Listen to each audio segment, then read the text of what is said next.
Oz, the MMA community is waiting for Francis Ngannou's next move with great anticipation. Paulo Costa claims he wants a piece of the action, as well as he volunteered for a bare-knuckle boxing fight against Ngannou. Did you see what he tweeted? I did not see this, actually. I got you. He said, "Hey, Francis, I heard you're looking for a boxer opponent. If you prefer, I can put my gloves off too. It's up to you, big brother." And before that, he said, after that, he tweeted, "How much are they paying the opponent to fight Francis Ngannou in bare knuckle boxing?" It's a good question here. So first of all, is Francis Ngannou, is he signed to bare knuckle, or is there any kind of announcement that he's fighting to bare knuckle? Nothing. He just signed a new deal with the UFC, right? So Paulo Costa did. No, I meant Francis Ngannou. Right now he's talking to different organizations, right? So I don't know I don't know if Paulo Costa wants that smoke. That's the most. This is the most ridiculous. It's like as a joke when Islam Makhachev won one of his fights, he's like, "Oh, I want to fight Brock Lesnar." Woo, like he's just kind of trolling. Yeah, Francis Ngannou. I actually had, I think it was like a nightmare before of running into him just in like a dark alleyway and just fucking Francis Ngannou standing there. Like, that is probably the scariest man in the UFC. And Paulo Costa's a big boy, but Francis, that's another weight division, right? That's another level. Brother, I'm not a betting man. I don't like betting, but that's something people would bet the house on. That's not even but he's probably just trolling, bro. He's funny. Like, Paulo Costa's funny, right? And you know what? I'm sure he would take the fight and get hit once and go to sleep for 10 mil or whatever he would make in that fight, because it would be a spectacle, right? It would be something that people would want to watch just because it's so insane. You're right. It reminds me of the days in Pride when Bob Sapp, who's like one of the biggest fighters I think on that promotion, would fight like a guy that was like Bob Sapp had to have been 300 pounds. I don't know how much he weighed, but he had to be like 300 pounds, and he was fighting like some guy that's 5'10". People love a David versus Goliath situation, right? Where it's like, odds are definitely not in your favor. I'll watch. Let's see. Paulo, you don't want that smoke, man. You don't want that smoke. I mean, you might want that money, but you don't want that smoke, in my opinion. Yup. That'd be interesting. Have you seen, speaking of outside of the ring fights, have you seen Marvin Vettori get into that brawl in Italy? Yeah, man. So obviously it's not a good thing when fighters are fighting outside of the cage, because there's a lot at stake, but there's always a part of me that wants to know what the beef is. I get drawn into these things. Like, anytime you see Nate Diaz, anytime you see anybody fight, you're like, oh, what happened? What did they say? You saw Merab Dashwali almost jump into the fans too to fight somebody. So these fighters need to be careful, because those are big lawsuits. You seen Connor punch a 65-year-old man at a bar. You've seen a lot of fighters get into it.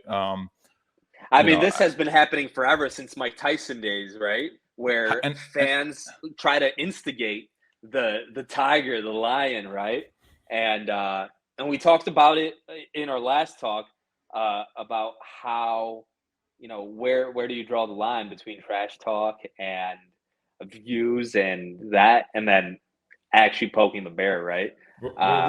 This is why I think Eagle FC had no alcohol at their events, and their events were awesome, man. I know a lot of some more North American people are like, no alcohol, like what's but bro, there was, when you have these people who are naturally fighters, right? And who are tough guys, and you get a bunch of people drunk at an event and there's fights happening. I'm surprised there's not more fights, to be honest. It's a dangerous 100%. Combo, bro. That's a dangerous combo. You have all those like alphas in a room, people are drinking. That's a dangerous combination, my friend, and so it's very surprising there are not more fights. But I almost think it's like, I live in Poland right now, but when I talk to Polish people here, and I present like the argument for gun laws in the US. And I think a little bit of that gun law comes into action at a UFC or MMA event where it's like, oh shit, there's a lot of guns in here, you know? And then like you just kind of get this mutual respect.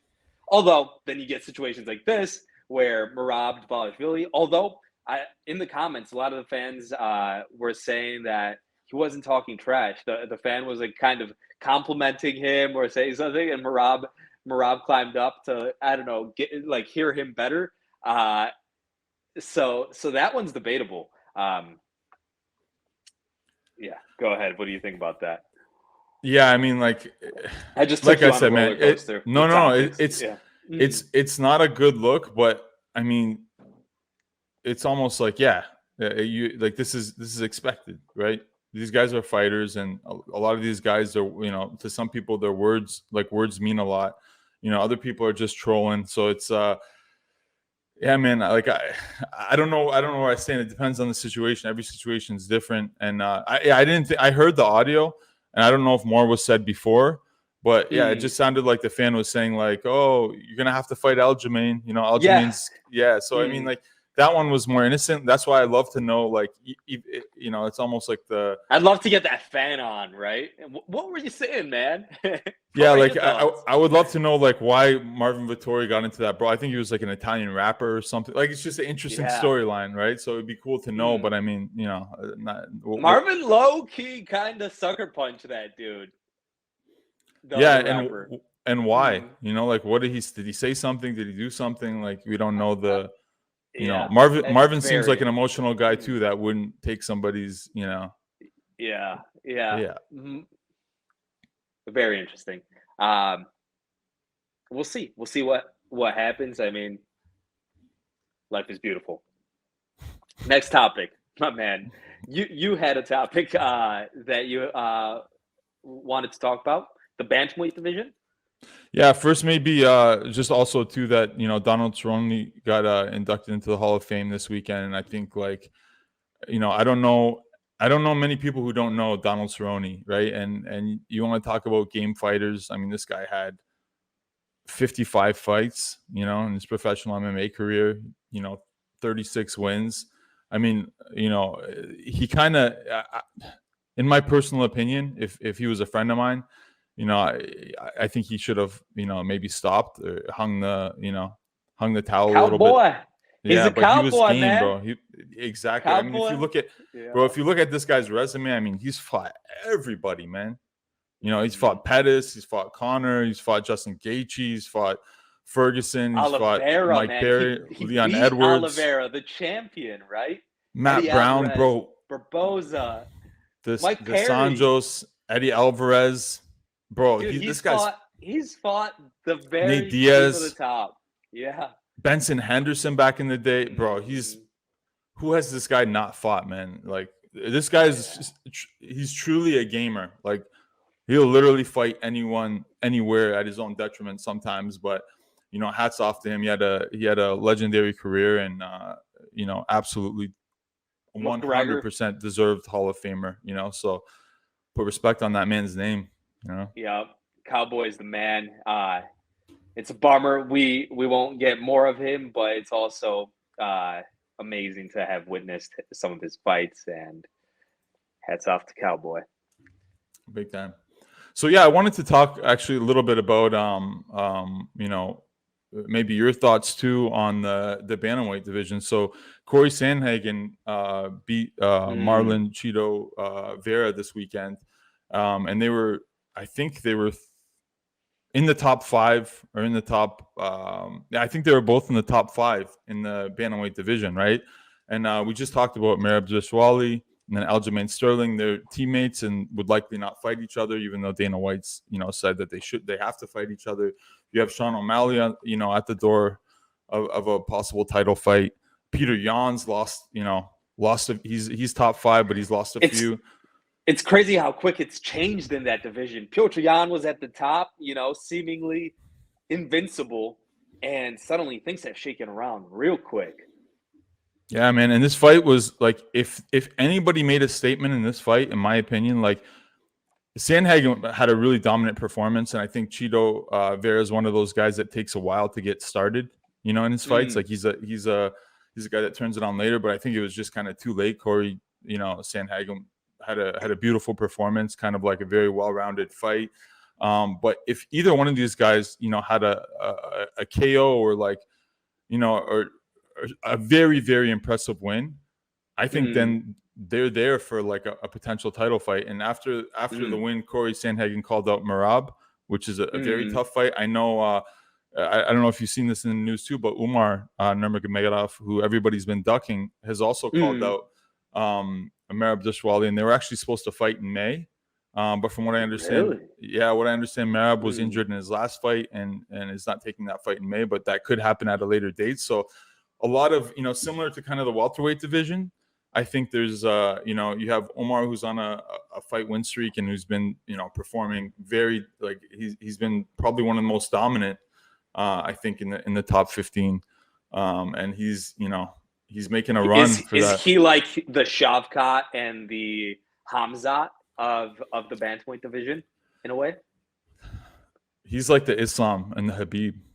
Oh, okay. Yeah, he's different style, but in terms of his dominance, not taking any damage, he's dangerous, man. When fighters make that, like that, when they start winning in a dominant fashion and they don't take damage, man, you got to take notice, right? When people are like, I mean, for me as a fight fan, like, and I see somebody who's winning, but they're winning in a fashion where they're not like going to war and losing, kind of years off their career in each fight.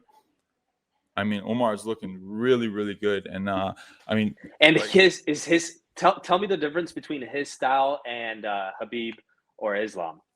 Yeah, so because I'm sure he has a ton of similarities, having been around them, right? Oh yeah, bro, training with those guys, come on, like if you're grappling and wrestling and you're feeling the pressure of people like Islam Makhachev and Habib Nurmagomedov, like.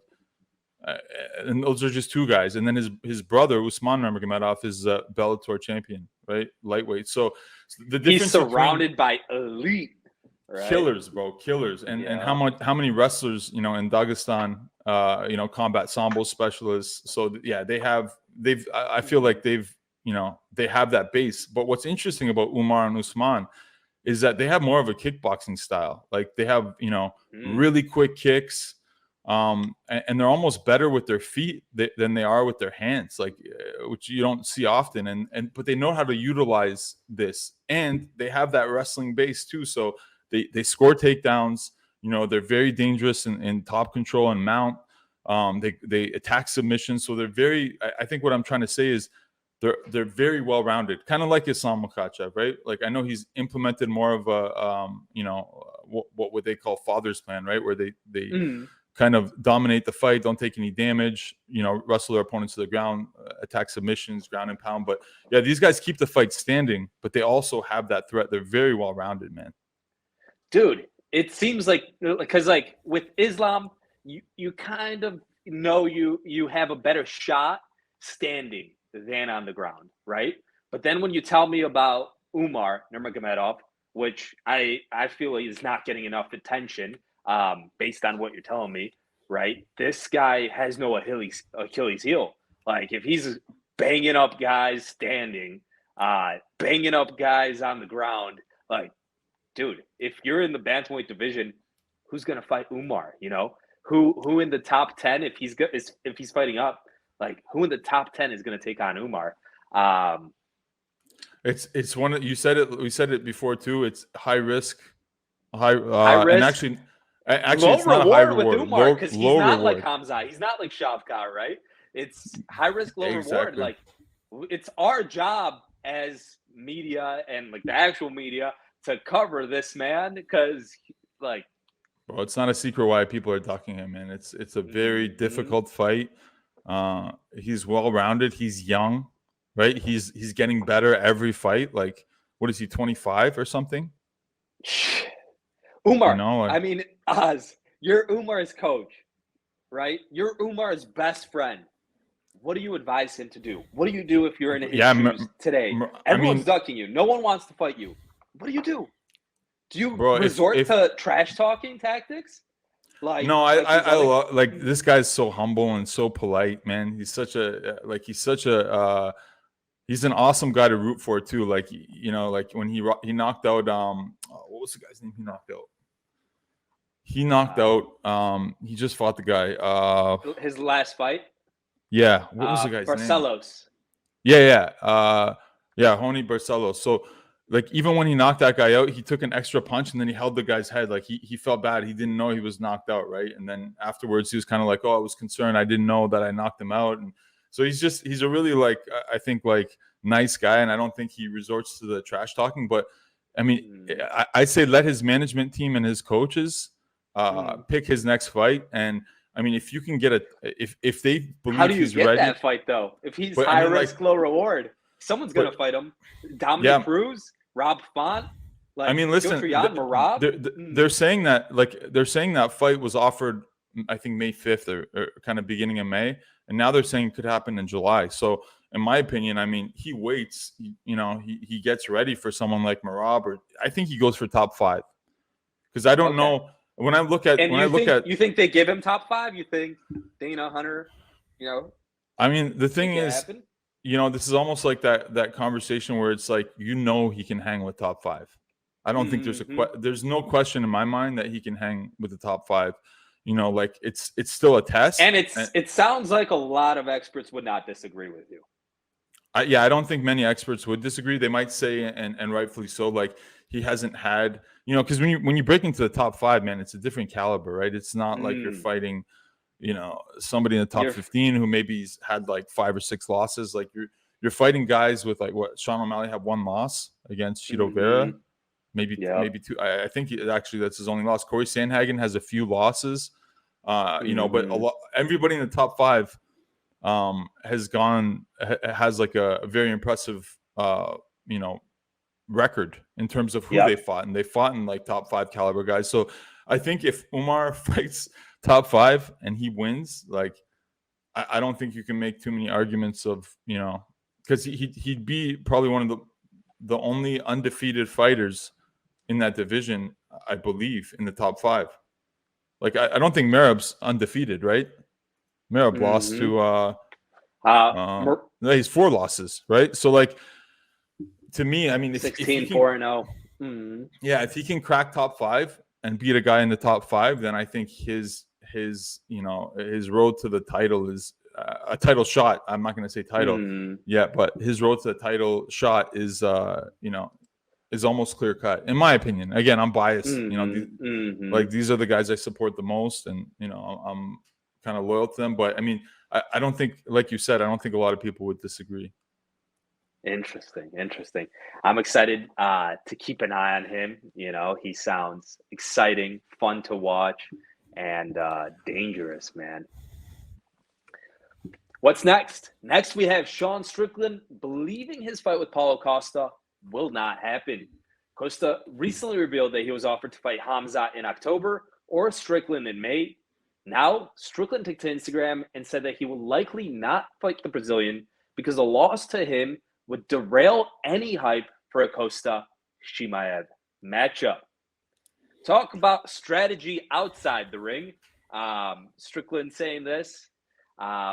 What are your first thoughts? What emotions come to your Sean Strickland is a guy that, like, we talked about, like, navigating the political landscape of MMA and being respectful. Sean Strickland, like, any thought that comes to his head, he just says it. Right. Like, whether it's, like, inappropriate, disrespectful, like, but in a way too, you almost respect his honesty, as much as, like, he's talked some awful things about people, and even, like, just said, like, weird, like, kind of creepy stuff. But I mean, you got to respect the guy's honesty. He says whatever he thinks. And I mean, you can't really lose as Sean Strickland, Paulo Costa, and Hamzat Chimaev in terms of, like, outside of the ring. They're all potential, like, stars. Like, people like hearing them and seeing them fight, and they're all gamers too, right? Like, they're all crazy fighters. I think Sean Strickland's I think Sean Strickland, like Paulo Costa would, in my opinion, I could be wrong here. I think it would be a very hard fight for someone like Sean Strickland. I think would give him a challenge, right? Like he'd give him a run for his money. So yeah, if you ask me who wins, to watch, and all the trash talk, or maybe not trash talk. Oh my God, like, bro, that would be a superstar. I mean, so would Hamzat and Paulo Costa, though, right? Like that would get. It would. Any combination of those three, bro, is doing numbers. It's doing numbers, and it's an exciting fight. But if you ask me who wins, I think Hamzat beats Paulo Costa, and I think Hamzat beats Strickland. Actually, if Hamzat can't take Paulo down, then maybe it's a different story. I don't know. It's yet to be seen. Yeah.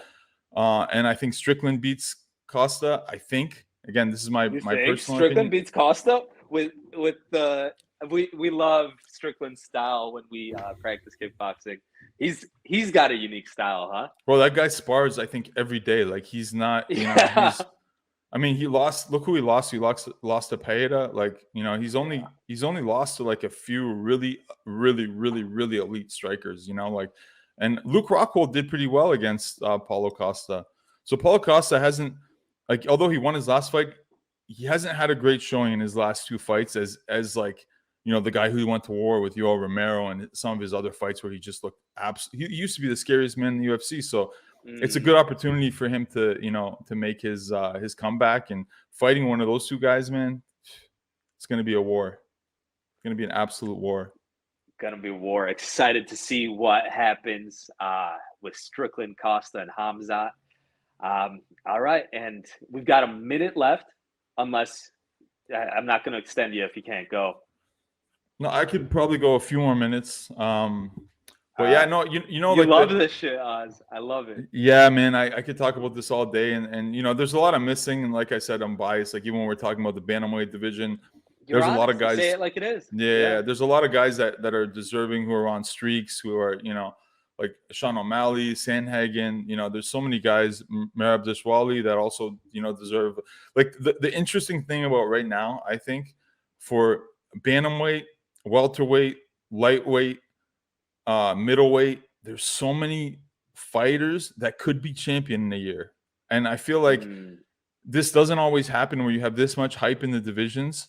That, like, you know, before you had like John Jones, you had Izzy, who's always winning fights. You had all these guys throughout history that are just like, yeah, that guy's gonna win. He's the champion. He's unstoppable. But it's today. It's shaking up. It's shaking up, man. Besides, like, I mean, like this. I guess what I'm trying to say is, if you look at the rankings right now and who's champion and who's number one, this could change drastically in 6 months or a year. You know, so it's a really exciting time, I think, for the UFC. It would be cool to ask and see who like what champions we get in 2023. Like who's featherweight champion by the end of 2023. So 2020. Okay, so let's why don't we just go through the divisions and we'll give our picks, 2 picks. Fuck it, let's do it, and then let's see. Yeah. So okay, featherweight, we've got Volkanovski at champion right now, and top 5: Yair Rodriguez, Max Holloway, Brian Ortega, Arnold Allen, Josh Emmett. Talk to me. Calvin Kattar's in there too. Giga Chikadze, Ilya Topuria. I know I said 2. But I'm gonna go with 3 here. I think Arnold Allen. Champions. Well, 3 potential champions. Such a nice guy, bro. He's such a good fighter. I love watching that guy fight too. I've been watching him for a long time and took notice. Every fight he brings it. He's a tough fight for anybody. So it's either Arnold Allen, Yair Rodriguez, obviously, or you know, I mean, Alex Volkanovski's held that throne, and he's, you think Arnold Allen and Yair could topple Volk? You think, no, I'm just saying. Volk stays champion, right? But yeah, there's a lot of hunters that want that. In my opinion, those are the 3 guys that in, you know, at the end of 2023 into 2024 will be champion. In my opinion. Love it. Bantamweight. I'll debate bantamweight. What about you? Let's go bantamweight. Sorry, what about you for featherweight? My apologies. You know what? I like all these guys. I love seeing change happen. I love Volk though. Volk is like, yeah, he's so good, man. He's so good. Like, for any video gamers out there, he's like a dwarf freaking warrior who will just takes no shit, Volk's great. If he remained champion of all of 2023, I would be happy. And the featherweight division's just awesome, exciting. Yeah, he's a stud, man. I mean, he's most likely. I'm just saying those are the only three, in my opinion. Those are the one of those three will be champion, in my opinion. Bantamweight. Who do you have? I'll start with. So we have first. Aljamain Sterling, as champion right now. Top 5: Merab Dvalishvili, Sean O'Malley, Corey Sandhagen, Piotr Jan, Marlon Vera, Rob Font, Dominic Cruz, and then Umar up and coming in the 11th Who spot. do you think, if I gave you 3 picks, who are you going with here? I'd love to see Sean O'Malley. I know Sean O'Malley is going to get a title shot this year. I really like Marlon Vera. This defeat to Sandhagen hurts. And Sandhagen, I mean, he's an awesome guy too. I'd love to see Umar come up there, like after hearing you talk. Dominic Cruz is a legend. If I had to pick, I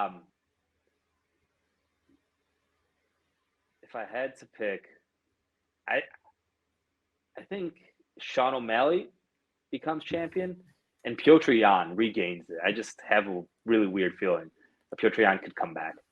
Okay, so I'm, opposite to contrary belief. I think a lot of people do believe Sean O'Malley could, hold the strap. I think Aljamain goes up in weight, and I think there's going to be an interim title fight, which kind of opens up more than. So I'm going to count Aljamain out in my fake scenario of champion in 2023, early 2024. I'm thinking it's either Merab. I think Umar Nurmagomedov has a good chance if he fights anybody in the top 5. And then I guess I was going to go against Sean O'Malley. I'm going to go Sandhagen. So I'm going to say Sandhagen, Merab, or Umar as champion, which would really shake things up, man. Would crazy shake things up, especially if all 3 became champion in 2023. Yeah. Although interesting. I like this topic, but I know for the sake of time, we'll move into the flyweight division. We talked about. Oh, flyweight. Flyweight. Brand Moreno, Davison Figueiredo. Their rivalry has just been wild. So I'll just pick. Yeah, I'll pick who. So I think Pantoja. I think could be the next champ. I'll say Moreno, and I'm gonna go with a kind of like biased pick of Muhammad Mukayev. I love what that kid's doing. He wants to fight again in July, so. He wants to be the youngest UFC champion ever. So I'm going with those 3. So Moreno, Pantoja. Mokayev's the one that just recently is such a warrior that they were cracking his leg, and he's like, I'm not fucking tapping. That's him. Damn. And I mean, like that. He has some killers to get through, and but he's like my underdog, future champ. But I'd say Moreno. Black horse pick. Yeah. Got it. All right. So what about the lightweight division? Islam Makhachev, Charles Oliveira, Poirier, Gaethje, Dariush, Gamrot, the Gamer, Fiziev, Chandler, Michael Chandler. I have 3 names, and one is going to hold the most weight. It's not going to be surprising, but Islam Makhachev is. Remains. I think it remains, and still in end of 2023 and 2024, unless he goes up or something. But I think it's Islam Makhachev. The other guy. Can I play a little quick game if I'm okay with interrupting? Yeah, and then I'll just and just Dariush or Arman Sakurian. Those I believe are like the most well-rounded fighters in that division that can kind of withhold the threat of like the crazy strikers like Poirier, Gaethje, Fiziev, Chandler. That's who I think could be champion. But like 100% Islam Makhachev, and still I think. Go ahead. So if you match up Islam against Tsarukyan, Gamrot, Fiziev, Chandler, Dariush, Gaethje, Poirier, Oliveira, what are the percentage odds of Islam winning in all those fights? I mean, let's forget about the strikers, because I he takes out the strikers. You think there's I'm just trying to keep chance he wins those fights? I'm trying to keep it simple. He takes out the strikers. Beneil Dariush. Beneil Dariush, I think, presents let me say who presents the biggest problems. I'd say someone like Dariush. He's already fought Arman Sakarian. It was a short fight notice, so I don't think they really prepared. I think he wins that fight again, but that could be a challenge in the future. Yeah, so I think Dariush is really Dariush is a good guy, man. He's a great guy. He's a great guy, and he's on a streak, but he's taken a lot of damage in his fights too. So, I mean, I still have Makhachev winning, but that'll be the hardest fight for Makhachev, I think, percentage-wise. When we talk about the other divisions and we talk about the lightweight division, it feels like Islam has a strong grasp of it. Like, you know what I mean? Almost like Volk has a strong grasp in the featherweight division. Like compared to Aljamain Sterling holding the bantamweight division, like I feel their reign is a little bit sturdier or stabler. Is that crazy to think or feel that way? So I think what you could say is everybody in the top 5 has a lot of losses too against like other top 5 opponents, right? And I mean, Beneil Dariush has 4 losses, but I think he's on somewhat of a streak right now. So besides him, who's on a streak, and Sakarian, I think he lost like 2 fights ago or 3 fights ago, and won. I know he won his last fight. So yeah, I think like other than Dariush, like based on if we're just looking at like everyone else's record, I think that's a very safe assumption that Islam, is kind of like the holder of the throne, right? Yeah, that's cool. It's cool to see. And one of my favorite fighter, favorite fighter in the UFC right now, like hands down. I love it. Cut me off whenever. I know you're. I think I'm actually gonna. We kind of already talked about welterweight at some length. Maybe just middleweight and heavyweight. We can continue this another time. This conversation and debate. Okay. Super fun talk. I mean, always, man. Always. We're learning and we're figuring things out. But I mean, a pleasure. And the more we do this, the better we're going to get at it. And yeah, good stuff. Always a pleasure, my friend. And we'll talk business next time too. Signing out. Take care, sir. Later, brother. Ciao.